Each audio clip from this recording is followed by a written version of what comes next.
ഉൽപ്പത്തിയുടെ പുസ്തകം 21 അധ്യായം 15 മുതൽ 20 വരെയുള്ള വാക്യങ്ങൾ. തുകൽ സഞ്ചിയിലെ വെള്ളം തീർന്നപ്പോൾ അവൾ കുട്ടിയെ ഒരു കുറ്റിക്കാട്ടിൽ കിടത്തി.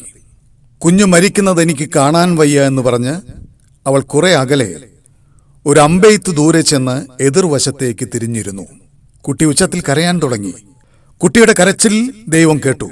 സ്വർഗത്തിൽ നിന്ന് ദൈവത്തിന്റെ ദൂതൻ അവളെ വിളിച്ചു പറഞ്ഞു, ഹാഗാർ, നീ വിഷമിക്കേണ്ട, ഭയപ്പെടുകയും വേണ്ട. കുട്ടിയുടെ കരച്ചിൽ ദൈവം കേട്ടിരിക്കുന്നു. എഴുന്നേറ്റ് കുട്ടിയെ കയ്യിലെടുക്കുക. അവനിൽ നിന്ന് ഞാൻ വലിയൊരു ജനതയെ പുറപ്പെടുവിക്കും. ദൈവം അവളുടെ കണ്ണു തുറന്നു. അവൾ ഒരു കിണർ കണ്ടു.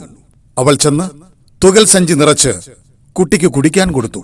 ദൈവം ആ കുട്ടിയോട് കൂടെ ഉണ്ടായിരുന്നു. അവൻ മരുഭൂമിയിൽ പാർത്തു. അവൻ വളർന്ന് സമർത്ഥനായ ഒരു വില്ലാളിയായി തീർന്നു. പ്രതിസന്ധികളാകുന്ന മരുഭൂമിയിലൂടെ നാം സഞ്ചരിക്കുമ്പോൾ നമുക്ക് വേണ്ടി ഒരു വറ്റാത്ത നീരുറവ ദൈവം ഒരുക്കി വെച്ചിരിക്കും. വിശ്വസിക്കുക, ദൈവത്തിന് അസാധ്യമായി ഒന്നുമില്ല.